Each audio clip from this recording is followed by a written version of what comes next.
Buenos días, queridos hermanos y hermanas. Qué bueno nuevamente en este día poder seguir nuestro retiro espiritual. Hoy vamos a reflexionar con nuestro octavo tema. Recuerden que estamos siguiendo el Evangelio de San Marcos en el capítulo 10, versículos 46 y 52. Hoy les propongo que meditemos el versículo 48, no sin antes pedir al Señor, por medio de su Espíritu, que venga sobre cada uno de nosotros. Señor Jesús, abre nuestros ojos y oídos a tu palabra, que leamos y escuchamos tu voz, meditemos tus enseñanzas, despierta nuestra inteligencia para que tu palabra penetre en nuestro corazón y podamos saborearla y comprenderla. Danos una gran fe en ti para que tu palabra sea luz que nos guíe hacia ti por el camino de la justicia y de la verdad.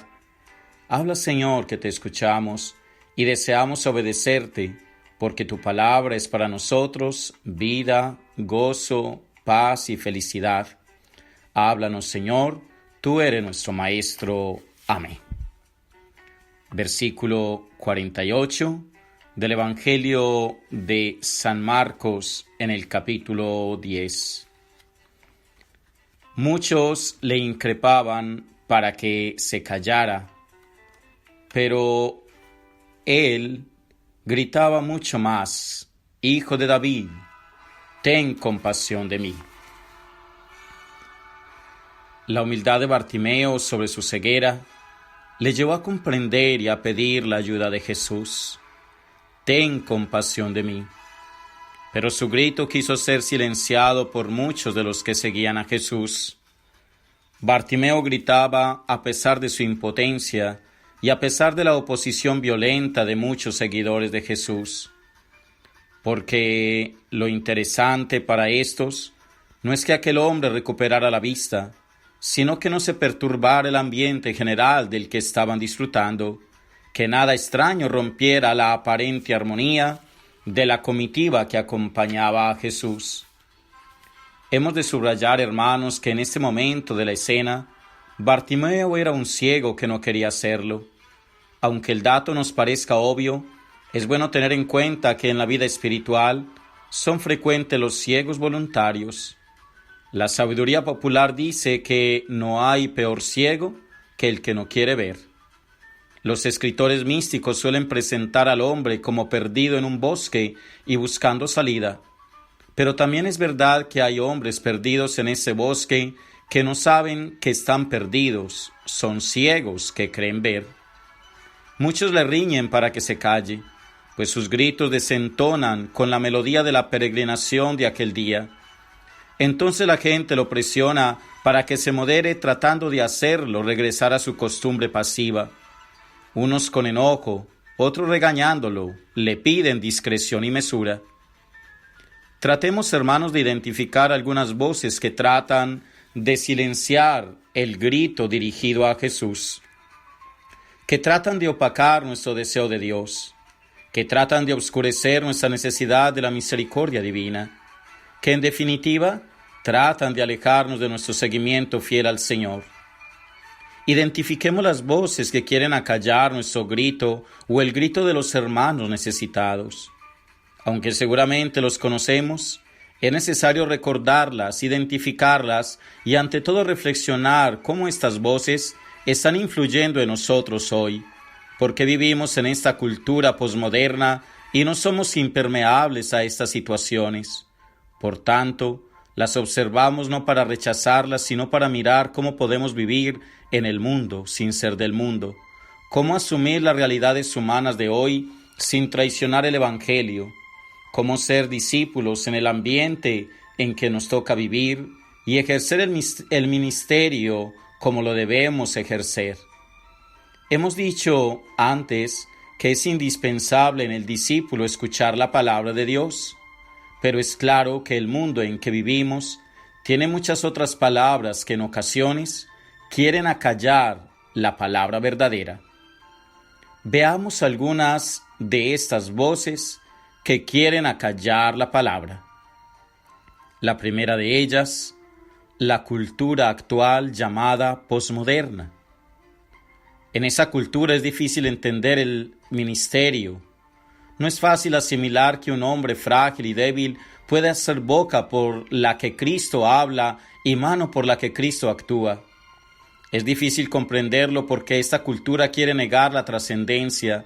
Esa cultura cuestiona la razón y promueve la subjetividad del sentimiento, de lo pasajero, de lo sensible.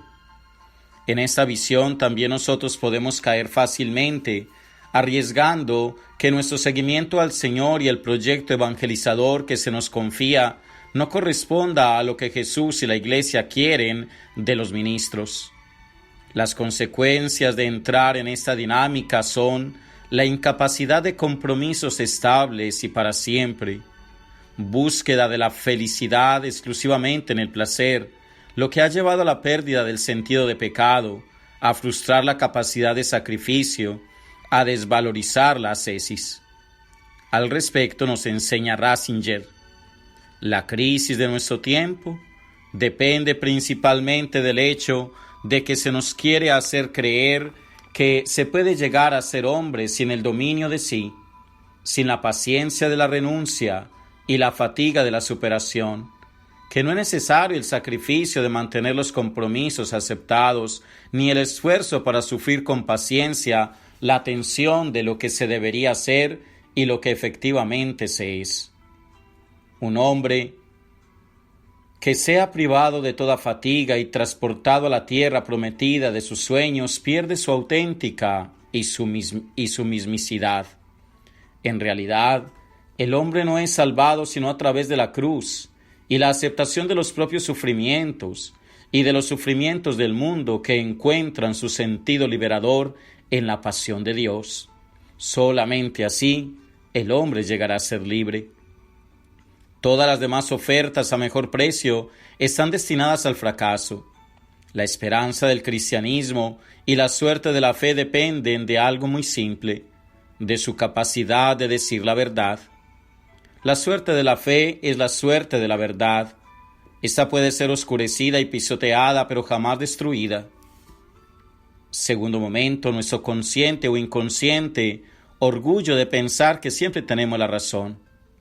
Un peligro que tenemos es creer que con el ministerio se ha terminado nuestra formación, que nada ni nadie nos puede corregir, que por ser líderes de una comunidad solo se debe hacer lo que nosotros decimos, o peor aún, estar tan ciegos que pensemos que no nos equivocamos en nuestras decisiones personales.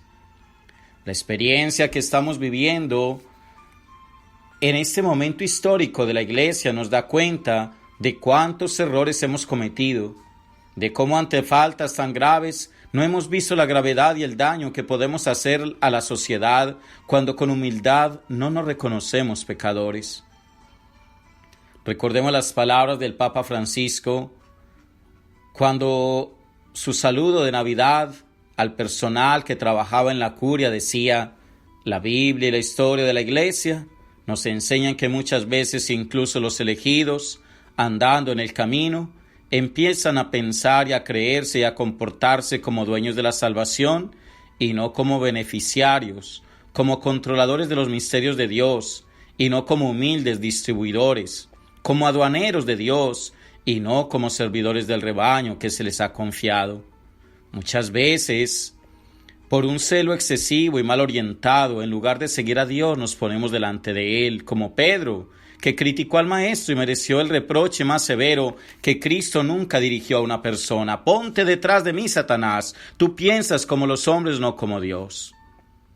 No lo olvidemos, hermanos, todos somos pecadores. La tentación de pensar que estamos exentos de pecado por ser consagrados, por ser ministros, por ser servidores o peor aún, por acostumbrarnos a lo sagrado, nos puede hacer fácilmente olvidar que todos necesitamos gritar: Hijo de David, Jesús, ten compasión de mí. Recordemos las palabras de Pablo en la carta a los Romanos, trayendo precisamente palabras del Antiguo Testamento. No hay nadie justo, ni uno solo. No hay nadie sensato, no hay nadie que busque a Dios. Todos se extraviaron, a una se han pervertido. No hay nadie que haga el bien, no hay ni siquiera uno. Una tumba abierta es su garganta, con sus lenguas urden engaños, veneno de áspides bajo sus labios. Su lengua rebosa malicia y amargura. Sus pies son veloces para derramar sangre, ruina y destrucción en sus caminos, y no conocen el camino de la paz. No hay temor de Dios ante sus ojos. Romanos 3, versículo 10 al 18. No obstante, nuestro dolor y nuestra vergüenza por los pecados de algunos miembros de la Iglesia y por los propios no deben hacer olvidar cuántos cristianos dan la vida por amor. Nos recuerda Evangelio Gaudium realmente, si tenemos los ojos abiertos, también hoy podemos encontrar personas que son un testimonio viviente de la fuerza liberadora de la fe cristiana, y no es una vergüenza ser y permanecer cristiano en virtud de estos hombres y mujeres que viviendo un cristianismo auténtico nos lo hacen digno de fe y de amor. Estos hombres y mujeres los conocemos muy bien nosotros. Todos los días nos los encontramos en nuestras parroquias orando a Dios, evangelizándonos, acompañándonos, ayudándonos, edificándonos, enseñándonos con su sencillez de vida y con la que llamamos a veces despectivamente fe de carbonero. Abramos los ojos, pidamos a Jesús recobrar la vista para dejarnos evangelizar por estos fieles sencillos del pueblo de Dios que están a nuestro lado. Bendecido día.